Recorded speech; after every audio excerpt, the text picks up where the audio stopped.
How to remove the now bar from your Samsung's device lock screen. Hey everyone, welcome back to the channel. In today's tutorial, I'm going to show you how you can easily remove the now bar from your Samsung device.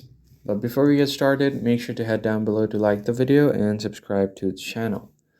So let us just jump right in. The very first thing you want to do is go to settings menu. And you can find the navbar settings here.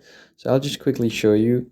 You can go over to lock screen and AOD, and then from here you can find something called navbar. Tap on it, and then once you find it, you can see all of the settings for live notification, media player, and maps. And tap on see all. You can find all of the apps that shows the navbar for your live notifications. So for media player, I'll just show you guys how it's going to look. I'm just going to go ahead and play this audio.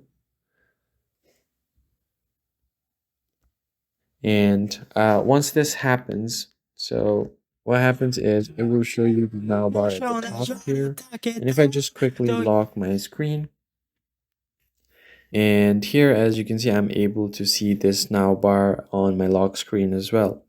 So I can just tap on it and it's going to show me the music information. Now to disable this, since I'm using a media player, I'm going to go to settings and turn off the media player. Now the now bar is gone from the top, and even if I lock my home screen, as you can see here, the now bar is not showing. So that's basically it, guys. I hope this tutorial was helpful. Hit the like button below and subscribe. I'll catch you in the next one.